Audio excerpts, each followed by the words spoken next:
नमस्कार दोस्तों, स्वागत है आप सभी का यूपीएससी उत्कर्ष में। मेरा नाम है पूजा द्विवेदी और हम जानते हैं कि हमारे एग्ज़ाम्स में स्पेसिफिकली यूपीएससी और कुछ स्टेट पीसीएस भी ऐसे हैं जहाँ पे नदी प्रणालियों या फिर रिवर सिस्टम्स के बारे में बहुत ज़्यादा पूछा जाता है।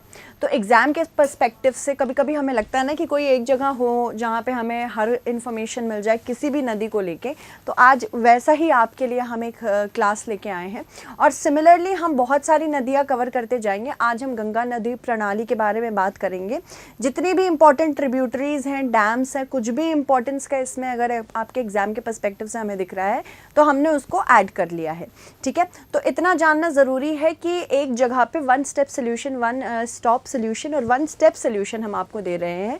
तो यहाँ पे आपको इंश्योर करना है कि इस क्लास को जितने लोगों के साथ हो सके उतने लोगों के साथ शेयर करें, सो दैट आप ही नहीं बाकी आपके फ्रेंड्स भी इसका लाभ उठा सकें। ठीक है, तो आज हम गंगा नदी प्रणाली के बारे में बात करेंगे। कौन से क्षेत्र से बहती हैं, किन क्षेत्रों से बहती है गंगा नदी। अपनी सांस्कृतिक और सभ्यता की वजह से गंगा प्रणाली बहुत ज़्यादा, नदी प्रणाली बहुत ज़्यादा फेमस है और पूरी सिविलाइजेशन जो हमारी सिचुएट हुई है इंडस के बाद वो अभी फ़िलहाल गंगा नदी के किनारे ही है।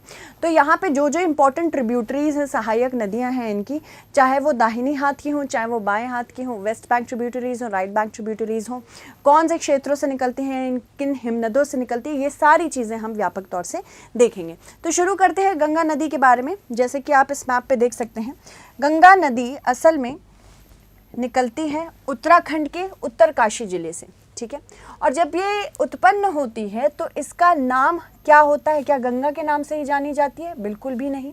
यहाँ पे ये भागीरथी के नाम से जानी जाती है। तो ये चीज़ ध्यान रखना है। ये उत्तराखंड के क्वेश्चन आ सकता है, बहुत ही बेसिक है। उत्तरकाशी जिले से निकलती है ये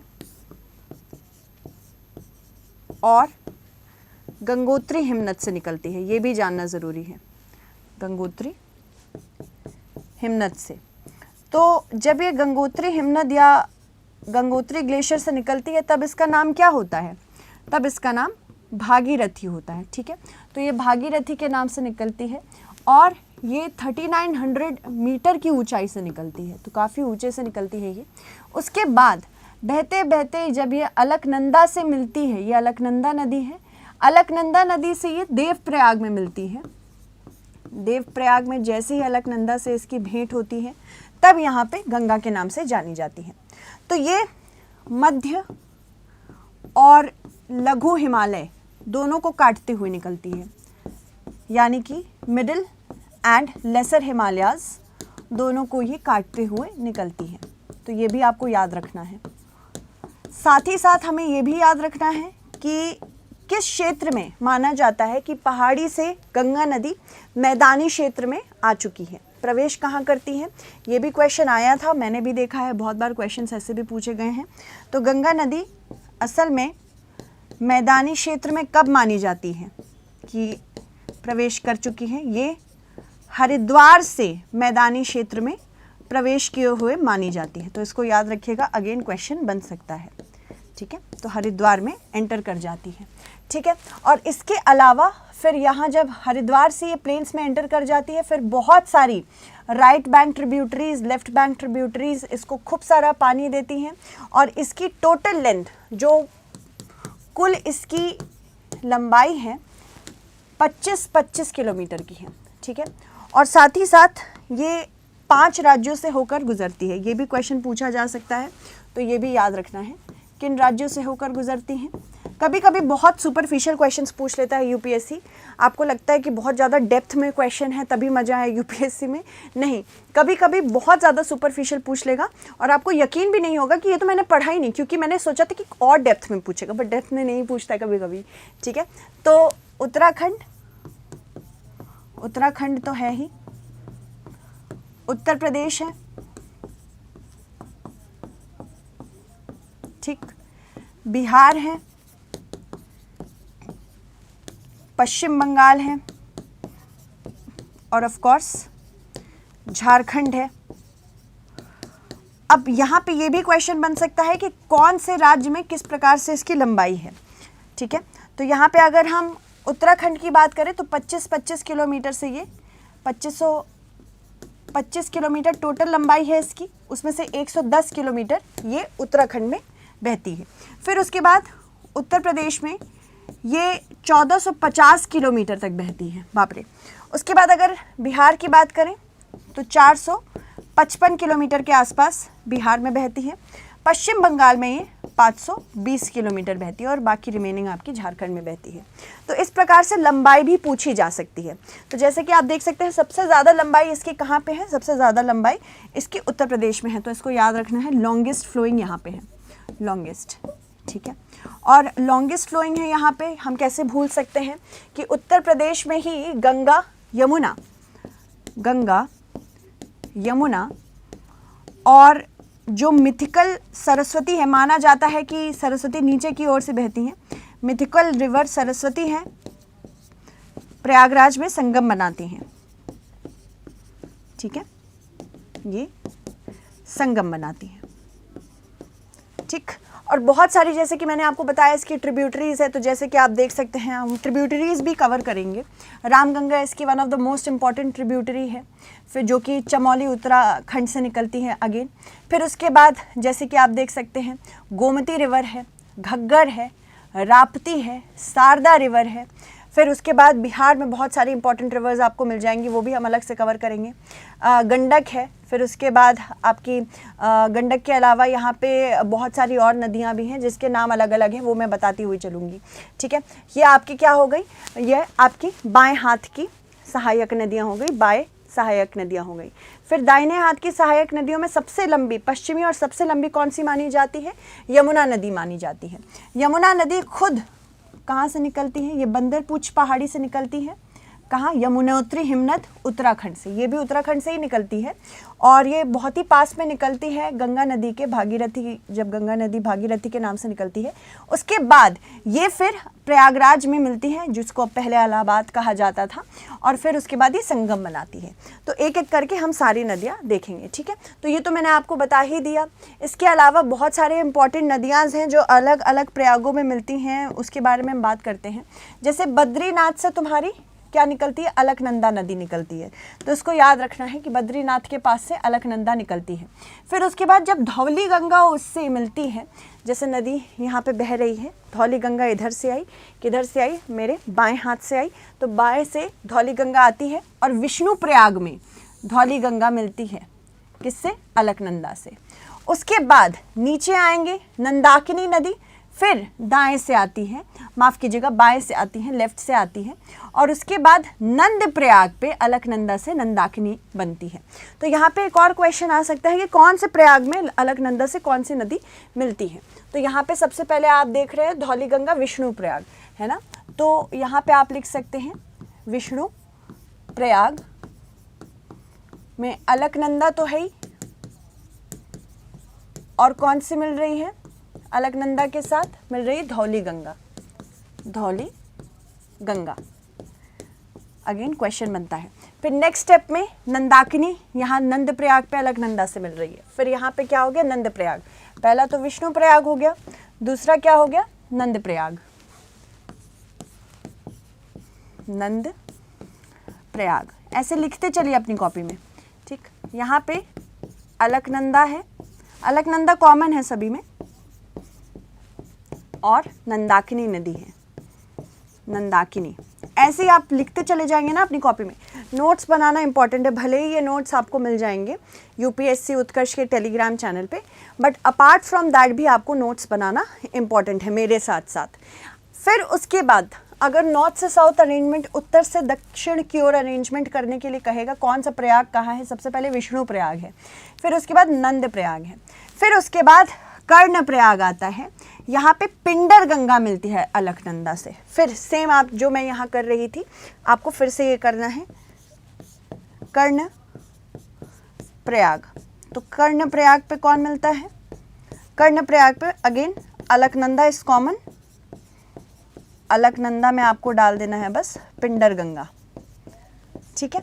तो ऐसे करते हुए चलेंगे ना, तो match the following kind of questions अगर आते हैं तो वो आप कर लेंगे। तो सबसे पहले क्या आ गया, सबसे पहले हमारे पास ऊपर आया विष्णु प्रयाग, फिर नंद प्रयाग, उसके बाद जस्ट नीचे आ गया कर्ण प्रयाग, फिर आता है रुद्र प्रयाग। अब रुद्र प्रयाग में जैसे कि आप देख सकते हैं अभी तक तो बाएं हाथ से सारी नदियां आ रही थी, सहायक नदियां अलकनंदा की। अब दाहिने हाथ से केदारनाथ के पास मंदाकिनी नदी केदारनाथ के पास से उभर रही है, और ये क्या हो गई, अब यहाँ मैं ऐसे अलकनंदा के साइड पे अगर खड़ी हूँ तो ये मेरी राइट बैंक ट्रिब्यूटरी है, मेरे दाहिने हाथ की सहायक नदी है। तो यहाँ पे मंदाकिनी रुद्र प्रयाग के पास मिलती है, किससे, अलकनंदा से अगेन। फिर उसके बाद लास्ट में आप जाएंगे तो देवप्रयाग, जो मैंने आपको बता ही दिया है, देवप्रयाग में भागीरथी और अलकनंदा मिलती हैं। तो भागीरथी और मंदाकिनी दोनों दाहिने हाथ की सहायक नदियां हैं। और अगर मैं बाएं हाथ की सहायक नदियों के बारे में बात करूं तो कौन कौन सी हो गई, सबसे पहले ऊपर धौली गंगा हो गई, फिर नंदाकिनी हो गई, और फिर पिंडर गंगा हो गई। तो यहाँ पे क्वेश्चंस आ सकते हैं। और फिर उसके बाद यमुनोत्री हिमनद से, जो बंदरपुच पहाड़ी पर है उत्तराखंड में ही, तो यमुनोत्री से क्या निकलती है, यमुना नदी, ठीक है, जो प्रयागराज में जाके गंगा नदी से मिल जाती है। और ये पश्चिम में सबसे पश्चिमी सहायक नदी है गंगा नदी की, साथ ही साथ ये सबसे लंबी सहायक नदी भी है। तो इसको मत भूल जाइएगा, क्योंकि it is very important to remember that, सबसे लंबी सहायक नदी है, ठीक है। इसके बारे में भी अलग से हम चर्चा करेंगे। नाउ अगर हम बात करें, ये तो मैंने आपको ऑलरेडी बता ही दिया है कहाँ से निकलती है, कैसे निकलती है। अब यहाँ हम बात करते हैं किस प्रकार से गंगा नदी प्रणाली बांग्लादेश में जाती है। देखो गंगा नदी में गंगा नदी डॉल्फिन सबसे इम्पॉर्टेंट है ये, क्योंकि हमारी नेशनल एक्वेटिक एनिमल भी है गंगा नदी डॉल्फिन, नेशनल एक्वेटिक एनिमल, यानी कि ये हमारे राष्ट्रीय जलीय जीव है, राष्ट्रीय जलीय जीव। इसको कब घोषित किया था सरकार ने, 2009 में घोषित किया था। और इसको सुसु डॉल्फिन भी कहते हैं, सुसु डॉल्फिन। क्यों, क्योंकि सुसु डॉल्फिन ये दृष्टिहीन है, पहली बात तो दृष्टिहीन है, और ये क्या करती है, ये सिर्फ ऐसे आवाज़ निकालती है। तो इस वजह से इसके नाम पे ही, इसके जो साउंड पे है, इसका नाम रख दिया गया है सुसु डॉल्फिन। और ये डॉल्फिन गंगा नदी प्रणाली में मिलती है, और ये साथ ही साथ एक संकेतक प्रजाति भी है, ये भी पूछा जा सकता है, संकेतक प्रजाति है। ये किस प्रकार से संकेत देती है, अगर बहुत ज़्यादा प्रदूषण किसी क्षेत्र में हो जाता है गंगा नदी में, तो यहाँ से ये लुप्त हो जाती है, इस वजह से। साथ ही साथ वन्य जीव संरक्षण अधिनियम में इसको पहली अनुसूची में रखा गया है, यानी हाईएस्ट लेवल ऑफ प्रोटेक्शन मिलता है वन्य जीव संरक्षण अधिनियम में। अधिनियम 1982 का ये, माफ़ कीजिएगा 1972 का ये अधिनियम है, उसमें ये अनुसूची एक पहली अनुसूची में आती है। तो कोई भी जीव जंतु या फिर कोई भी प्लांट अगर फर्स्ट शेड्यूल पहली अनुसूची में है, उसको हाईएस्ट लेवल ऑफ प्रोटेक्शन दिया जाता है, ठीक है। गंगा नदी की मुख्य धारा बांग्लादेश में पहुंचकर पद्मा नदी के नाम से जानी जाती है। फिर उसके बाद जब ये ब्रह्मपुत्र, जिसको मेघना के नाम से जमुना के नाम से जाना जाता है, उसके साथ मिल जाती है, और फिर उसके बाद ये क्या बन जाती है, ये पद्मा नदी से मेघना नदी बन जाती है, ठीक है। और फाइनली ये सुंदरबन डेल्टा बनाती है, जो मैं आपको दिखा देती हूँ। दुनिया का सबसे बड़ा डेल्टा है सुंदरबन डेल्टा, और यहाँ पे आपको सुंदरबन मैंग्रोव्स मिल जाएंगे, ठीक है। तो जैसे कि आप देख सकते हैं, ये भारत और बांग्लादेश दोनों में स्थित है सुंदरबन डेल्टा। ये कौन बनाता है, गंगा और ब्रह्मपुत्र नदियाँ बनाती हैं, बोथ वेस्ट बंगाल में भी और बांग्लादेश में भी। और यहीं आपको बहुत सारी सुंदरी पेड़ मिल जाएंगे, जिनके नाम पे सुंदरबन डेल्टा रखा है। यहाँ पे यह विश्व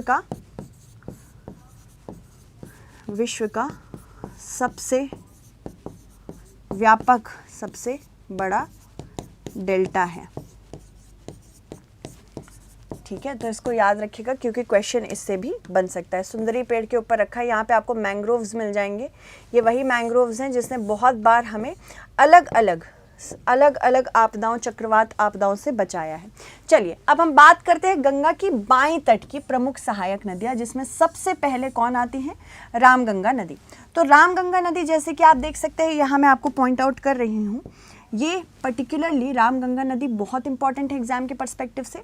ये उत्तराखंड के चमोली जिले से निकलती है, चमोली जिला, ठीक है, पहली चीज़ तो ये समझ लीजिएगा, चमोली जिले से निकलती है। अब आप मुझे कमेंट सेक्शन में ज़रूर बताइएगा, बताते रहिएगा कि जब मैं कोई क्वेश्चन पूछूँ ना तो आप उसका कमेंट ज़रूर करिएगा, क्योंकि नेक्स्ट क्लास में उसका आंसर मैं देती हूँ। ये किसी नेशनल पार्क से होके गुजरती है। अच्छा चलो इसका कमेंट मत करना, मैं बता देती हूँ ये कहाँ से गुजरती है। ये जिम कॉर्बेट नेशनल पार्क से गुजरती है, जिम कॉर्बेट नेशनल पार्क से होकर गुजरती है, ठीक है। और ये बहुत ही इम्पॉर्टेंट नदी है रामगंगा, क्योंकि रामगंगा बून ऑफ लाइफ मानी जाती है। कहाँ पे? जिम कॉर्बेट नेशनल पार्क में।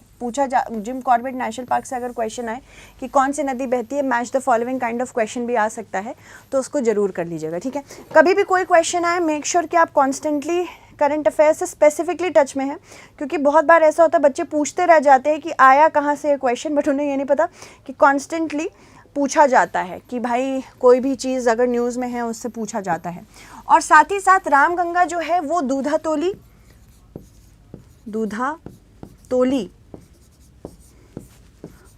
पहाड़ी के दक्षिणी क्षेत्र से निकलती है, ये भी याद रखिएगा, दूधातोली पहाड़ी के दक्षिण से निकलती है, ठीक। फिर ये बहते बहते बहते बहते यहाँ पे कन्नौज के पास गंगा से मिल जाती है। ये है इस जगह पे गंगा से ये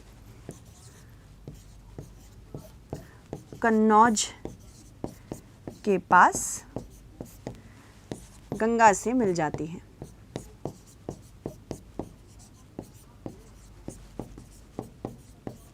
ठीक है। और कालागढ़ में यहाँ पे एक बांध भी है इस पे, ये भी याद रखिएगा, यहाँ लिख देती हूँ, कालागढ़ में इसी नदी पर बांध भी है। तो यहाँ पे जैसे कि आप देख सकते हैं बहुत सारी चीज़ें आपको पता चली कि ये चमोली ज़िले से निकलती है, साथ ही साथ जिम कॉर्बेट नेशनल पार्क से होके बैठती है, कन्नौज पे मिलती है, और साथ ही साथ यहाँ पे पूछा जा सकता है एग्ज़ाम में कि कौन सा शहर इसके आसपास स्थित है। तो ये याद रखना है, बरेली शहर इसी के पास स्थित है, ठीक है। तो बरेली शहर रामगंगा नदी के किनारे स्थित है। क्वेश्चन आता है तो आंसर दे दीजिएगा। नेक्स्ट देखते हैं दूसरी नदी जो हमारे लिए ज़रूरी है, वो यहाँ पे है गोमती नदी। गोमती नदी पीलीभीत में गोमत ताल से होके निकलती है, गोमत ताल, ठीक। और इसको औपचारिक रूप से दूसरा नाम भी दिया गया है गोमत ताल को, फुलहर लेक। आपने सुना होगा फुलहर झील के बारे में। तो औपचारिक तौर से गोमत ताल को ही फुलहर झील कहा जाता है। सुना होगा, सुना है कि नहीं, बताइएगा मुझे कमेंट सेक्शन में ज़रूर, ठीक है। और आप देख सकते हैं जैसे कि यहाँ पे आपको मैप में ही दिख जाएगा, ये रामगंगा से ईस्ट में है, रामगंगा के पूर्व में है। तो कभी कभी होता ना एग्जाम में ये भी पूछा जाता है कि कौन सी नदी किसके पूर्व में है या पश्चिम में। तो आप देख सकते हैं ये रामगंगा के पूर्व में पड़ती है, ठीक। और फिर ये गंगा से गाज़ीपुर ज़िले में जाके मिलती है, उत्तर प्रदेश के गाज़ीपुर ज़िले में, ठीक है। तो आपने यहाँ पे अभी तक दो सहायक नदियों के बारे में, एक तो रामगंगा और दूसरी गोमती नदी, इसके बारे में आपने पढ़ लिया। और इसी के पास अगर हम बात करें गंगा और गोमती के बारे में, यहाँ पे बहुत ही एक फेमस मार्कंडे महादेव का मंदिर भी है, सुना होगा, क्योंकि काफ़ी लोग जाते भी हैं, कहते हैं कि मन की मनोकामना पूरे करते हैं मार्कंडे महादेव। तो बहुत सारे लोग मार्कंडे महादेव इसलिए जाते भी हैं साथ ही साथ, ठीक है। इसके अलावा अगर इसकी सबसे महत्वपूर्ण सहायक नदी के बारे में बात करें, सहायक नदियाँ भी पूछी जाती हैं, तो सई नदी इसकी बहुत ही इम्पॉर्टेंट एक सहायक नदी है, ठीक है। तो याद रखना है गोमती नदी की सबसे इम्पॉर्टेंट सहायक नदी कौन सी है? सई नदी। और इसके पास कौन कौन से शहर स्थित हैं, इससे भी क्वेश्चन आ सकता है। क्योंकि आजकल हमने देखा है कि यूपीएससी बहुत बार यूपीपीएससी जैसा ही काम कर रहा है। बहुत बार हमने देखा है कि बिल्कुल स्टेट पीसेस के फॉर्मेट पे चल रहा है। तो उसके बारे में भी मैं आपको बता देती हूँ कि कहाँ कौन कौन से इंपॉर्टेंट शहर लोकेटेड हैं गोमती नदी के पास। आपने सुना ही होगा, लखनऊ है, लखीमपुर खीरी भी बहुत इंपॉर्टेंट शहर है, सुल्तानपुर, जौनपुर शहर ये गोमती नदी के किनारे स्थित है। कैसा पूछा जाएगा question, match the following. Last में मैं आपको कुछ एमसीक्यूज भी कराऊंगी। इंपॉर्टेंट शहर का नाम दे दिया जाएगा और वो कौन सी नदी के पास स्थित है इससे पूछा जा सकता है। जैसे बरेली के बारे में मैंने आपको बता ही दिया है कि ये रामगंगा नदी के पास है। गोमती नदी के पास कौन कौन सी हैं, लखनऊ हो गई, लखीमपुर खीरी हो गई, सुल्तानपुर हो गई। ठीक है, तो इसको याद रखिएगा। चलिए अब घाघरा नदी के बारे में बात करते हैं। घाघरा नदी के बारे में बहुत बार आपने सुना भी होगा। घाघरा नदी को कौरियाल या करनाली के नाम से भी जाना जाता है। सुना है कि नहीं आपने? अभी मैं नाम इसलिए बता दे रही हूँ क्योंकि क्वेश्चन पूछा जा सकता है। नाम दो अलग अलग दिए जा सकते हैं, मैच द फॉलोइंग उससे भी आ सकता है, और एक full fledged statement based question भी पूछा जा सकता है। ठीक है, तो इसको करनाली, घाघरा को ही करनाली या फिर कौरियल नदी के नाम से भी जाना जाता है। ठीक है, घग्गर नदी को। साथ ही साथ अगर बात करें ये कहाँ से निकलती, कौन से हिमनद से निकलती है, हिमनद से भी पूछा जा सकता है। यहाँ पे मैं अलग से लिख देती हूँ ताकि आपको रिवीजन में प्रॉब्लम ना हो। इसको कौरियल या फिर करनाली नदी के नाम से जाना जाता है। इसका ओरिजिन कहाँ है, ये कहाँ से उत्पन्न होती है? ये उत्पन्न होती है तिब्बत के पठार के पास, तिब्बत के पठार में मानसरोवर झील के पास, मानसरोवर झील के समीप मापचा चुंगो हिमनद से, मापचा चुंगो हिमनद से निकलती है। ठीक है, तो अगेन यहाँ पे क्वेश्चन बन सकता है कि कौन से ग्लेशियर से निकलती है। ग्लेशियर से क्वेश्चंस इंपॉर्टेंट है तो इसको याद रखिएगा, ये बहुत ज़रूरी है आपके लिए जानना। तो ये करनाली या फिर कौरियाल नदी के नाम से जानी जाती है। तिब्बत के पठार के पास ही मानसरोवर झील है, वहाँ ये मापचा चुंगो हिमनद से निकलती है। ठीक है, और ये असल में नेपाल के हिमालय से होते हुए आती है और भारत में प्रवेश करती है। ठीक है, भारत में प्रवेश करने के बाद ये गंगा के पास जाके निकलती, जैसे कि आप देख सकते हैं सरन और भोजपुर के पास। ठीक है, राप्ती, छोटी गंडक, शारदा, ये सारी इसकी कुछ सहायक नदियां हैं। यहाँ पे मैं लिख देती हूँ सहायक नदी। सहायक नदी से भी क्वेश्चन आता है। राप्ती, छोटी गंडक, ठीक, इसको याद रखिएगा। छोटी गंडक हो गई, राप्ती नदी हो गई, फिर उसके बाद शारदा, सरयू। हाँ, सरयू नदी तो याद ही रखिएगा क्योंकि अयोध्या बहुत न्यूज़ में रहा है, तो इसी की सरयू भी है। ठीक, बहुत इंपॉर्टेंट नदी है। चलिए आगे बढ़ते हैं, देखते हैं। ये जैसे मैंने लिखा है राप्ती, छोटी गंडक, शारदा और सरयू इसकी प्रमुख सहायक नदियां हैं, तो ये बहुत इंपॉर्टेंट है। स्पेसिफिकली अगर मैं बताऊं सरयू से तो क्वेश्चन बन ही सकता है क्योंकि इस साल बहुत ज़्यादा न्यूज़ में रहा है, इसलिए इसको याद रखना है। स्पेसिफिकली यहाँ पे मैं इंपॉर्टेंट हेडलाइन कर दे रही हूँ। ठीक है, तो आपको ये मैंने आपको बताया ना कहाँ पे मिल जाएगा आपको इसका पूरा एक्सेस। यूपीएससी उत्कर्ष का टेलीग्राम चैनल है। ठीक है, यूपीएससी उत्कर्ष का टेलीग्राम चैनल है, वहाँ पे आपको जितनी भी इम्पॉर्टेंट क्लासेस में लेती हूँ उसके सारे पीडीएफ्स मिल जाएंगे, so don't need to worry. Next हम बात करते हैं very important, very important river Sharda नदी की। ये नेपाल हिमालय से निकलती है मिलम ग्लेशियर से, आपने सुना भी होगा इसके बारे में। ये कहाँ से उत्पन्न होती है, उत्पन्न कहाँ से होती है, ये सीधे सीधे ओरिजिन लिख देते हैं भाई। ये नेपाल हिमालय से निकलती है, नेपाल हिमालय के मिलम ग्लेशियर से। मिलम हिमनद से, हिमनद ग्लेशियर एक ही बात है। और ये उत्तराखंड के पिथौरागढ़ जिले में अगर हम बात करें तो किसके नाम से जानी जाती है? यही काली नदी के नाम से जानी जाती है। उत्तराखंड के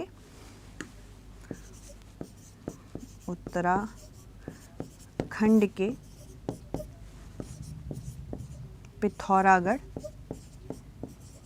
जिले में ये किस नाम से जानी जाती है? ये काली नदी के नाम से जानी जाती है। तो अगर पूछा जाए काली नदी कौन है, ये यही नदी है, शारदा नदी है। नेपाल हिमालय से मिलम ग्लेशियर से निकलती है, मिलम हिमनद से निकलती है। पिथौरागढ़ में ये काली के नाम से जानी जाती है, ठीक है। और फिर उसके बाद ये घाघरा नदी, जैसे मैंने आपको बताया था, घाघरा नदी की ये सहायक नदी भी जैसे मिल जाती है, ठीक है। घाघरा नदी से आके ये मिल जाती है, लिखा हुआ है ना घग्गर नदी, और ये शारदा नदी। घग्गरा रिवर के बारे में हम ऑलरेडी पढ़ ही चुके हैं यहाँ पे पर्टिकुलरली, तो उसको बार बार रिपीट करने की ज़रूरत नहीं है, ठीक है। इसके बाद दूसरी जो इम्पॉर्टेंट नदी है वो है गंडक नदी। गंडक के बारे में तो हमने बहुत बार सुना होगा, गंडक के बारे में। और पर्टिकुलरली हाँ, एक और चीज़ जानना है, शारदा नदी को ही जब ये निकलती है तो इसको गौरी गंगा के नाम से जाना जाता है। तो इसके 3 नाम हो गए। जब या हिमनद से निकलती है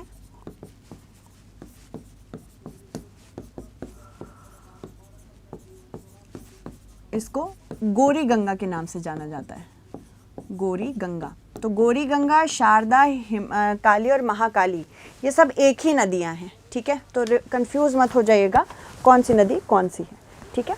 फिर उसके बाद अगर बात करें गंडक की, गंडक पर्टिकुलरली ये नदी आपकी है, ये 2 इम्पॉर्टेंट रिवर से बनी है, त्रिशूली और काली, ठीक है। त्रिशूली यहाँ तो नहीं दिख रहा है because of the presence of black, तो इसको हटा देते हैं। त्रिशूली और काली नदी से मिलके बनी है। ये भी नेपाल और भारत की सीमा के पास बहती है। तो जब ये नेपाल और भारत की सीमा में आती है, पास बहती है, तो नारायणी नदी के नाम से इसको जाना जाता है। तो अगेन नाम में कंफ्यूज मत हो जाना, गंडक ही नारायणी है, त्रिशूली और साथ ही साथ ये काली नदी के मिलने से बनी है, नारायणी के नाम से जानी जाती है। और फिर ये बहती है, ये पटना के पास सोनपुर का क्षेत्र है, वहाँ जाके मिलती है। तो इसको भी याद रखना है, पटना के पास सोनपुर है तो वहाँ जाके मिलती है। इसके अलावा और भी सहायक नदियाँ हैं गंगा की, जैसे बागमती, कमला, महानंदा, ये सब भी कहाँ? गंगा में ही मिलती हैं। और ये बिहार की स्पेसिफिक नदियाँ हैं। तो जो बीपीएससी की तैयारी कर रहे होंगे, इवन यूपीएससी बीपीएससी की तैयारी कर रहे होंगे, उनके लिए भी ये क्लास बहुत ज़्यादा ज़रूरी है, ठीक है। उसके बाद कोसी नदी, ये सप्त कोसी से मिलके बनी है। इसका नाम तो ये पता ही होगा आपको, सप्त कोसी, 7 नदियों से मिलके बनी है, 7 नदियों से मिलके बनी, तो सप्तकोसी बोला जाता है। और यही है जो बहुत सारा बाढ़ लेके आती है बिहार में, इसी वजह से इसे बिहार का शोक भी कहा जाता है, बिहार का शोक, ठीक है। तो क्वेश्चन पूछा जा सकता है कि बिहार, बहुत ही बेसिक क्वेश्चन है, नहीं पूछा जाता जनरली, पर फिर भी आप याद रखिए बिहार के शोक के नाम से जानी जाती है, ठीक है। तो इसके बाद अगर हम कोसी की बात करें तो यह नदी गंगा की सबसे बड़ी सहायक नदियों में से एक है, ये भी इम्पॉर्टेंट है जानना। ये कटिहार जिले के कुर्सेला में गंगा से मिलती है। तो क्वेश्चन अगर आता है कि कौन से, क्योंकि जिले में भी क्वेश्चन आ जाता है कि कौन से जिले में मिलती है किसी नदी के साथ, तो ये याद रखना है, ये कुर्सेला में गंगा से मिलती है। कोसी नदी के जल ग्रहण क्षेत्र में विश्व की सबसे ऊंची चोटी माउंट एवरेस्ट और कंचनजंगा शामिल है। मानसून के मौसम में भारी मात्रा में गाद आता है, इसी वजह से यह स्थिर प्रकृति के कारण बिहार का शोक भी कहलाती है। अब जो दूसरी इम्पॉर्टेंट नदी है, सबसे पश्चिम वाली नदी और सबसे इम्पॉर्टेंट नदी, जो सबसे लंबी नदी है, ये यमुना नदी है, ठीक है। तो यमुना के बारे में आपने सब बहुत सुना होगा, ये बंदरपूछ से निकलती है, ये भी हमको पता है कहाँ से निकलती है। पहली बात तो ये गंगा की सबसे वेस्टर्न मोस्ट, यानी कि सबसे पश्चिम वाली वेस्टर्न मोस्ट ट्रिब्यूटरी है। साथ ही साथ ये सबसे सबसे लंबी सहायक नदी है, तो ये भी समझ लीजिएगा, ठीक है।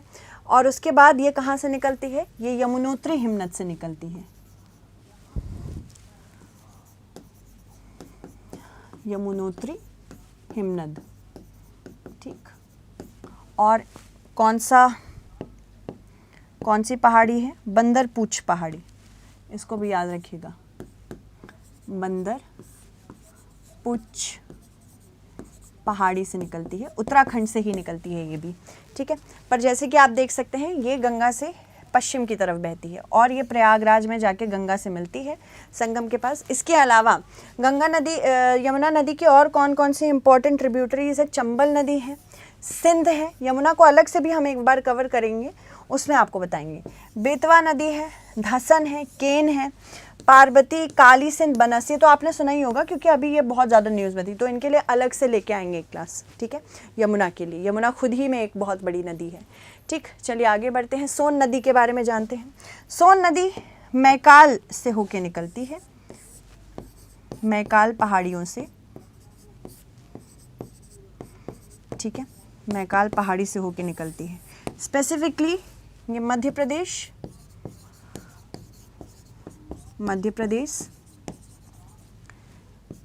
छत्तीसगढ़, इसका नाम आपने सुना होगा, सोन नदी बहुत इंपॉर्टेंट नदी है।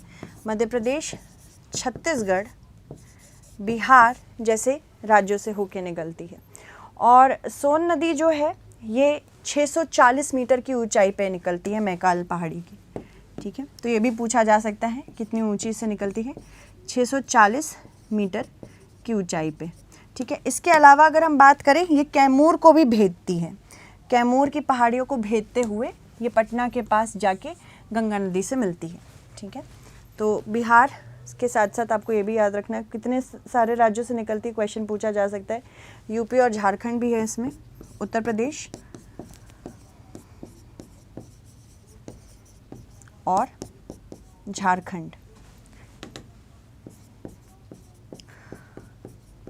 और ये भी हमें याद रखना है, ये कैमूर को भी भेदती है, कैमूर पहाड़ियों को भी काटते निकलती है,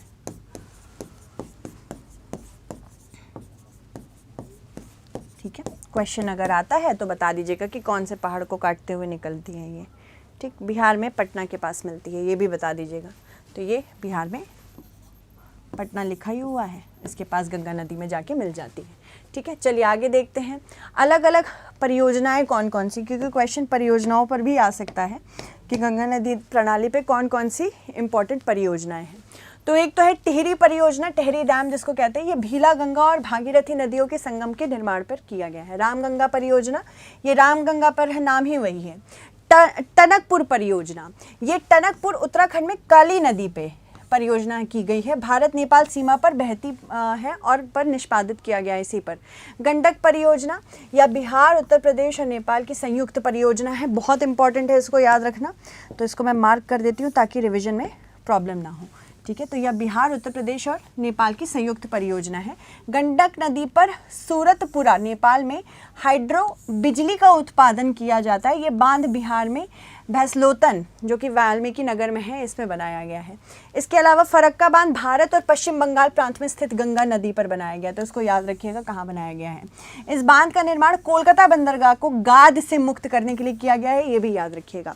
कोलकाता हुगली नदी पर स्थित प्रमुख बंदरगाह है, ये भी याद रखना है।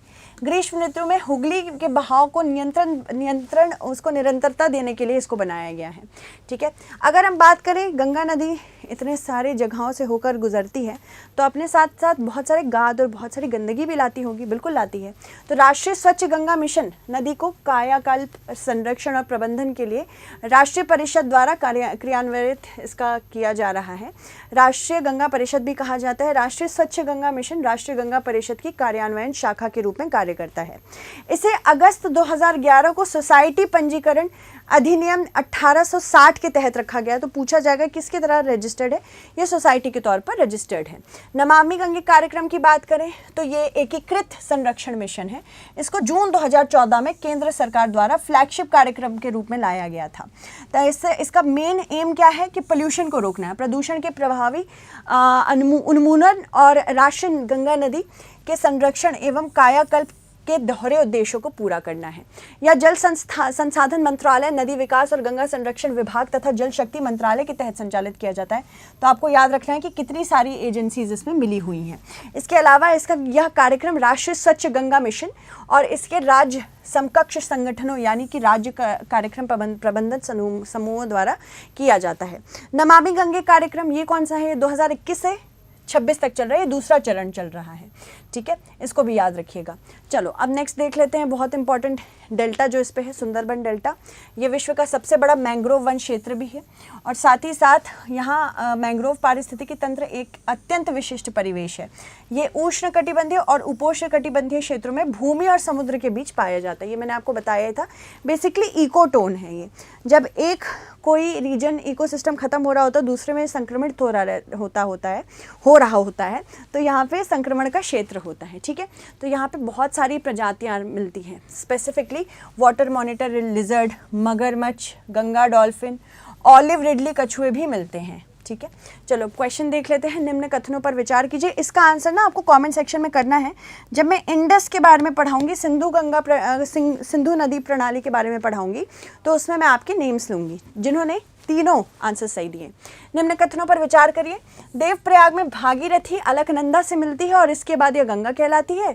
विष्णु प्रयाग में अलकनंदा नदी से मंदाकिनी नदी आके मिलती है। तो आपको बताना उस उपरोक्त में से कौन सा कथन या कौन से कथन सत्य है।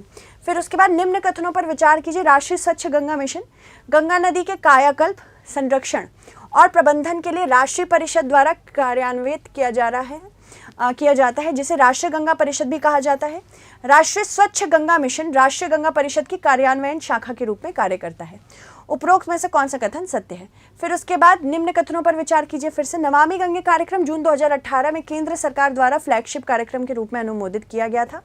नमामि गंगे कार्यक्रम जल संसाधन मंत्रालय, नदी विकास और गंगा संरक्षण विभाग तथा जल शक्ति मंत्रालय के तहत संचालित किया जा रहा है। उसके बाद घाघरा नदी मानसरोवर झील के निकट तिब्बती पठार के मापचा चुंगो हिमानी से निकलती है। घाघरा नदी भारत में ब्रह्मघाट पर शारदा नदी से मिलती है।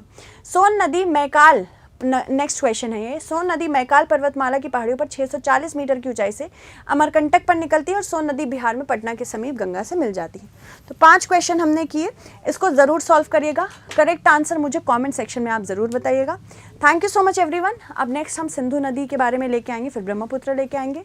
देखते रहिए, क्लासेस जितना शेयर कर सकते हैं शेयर करें। Thank you.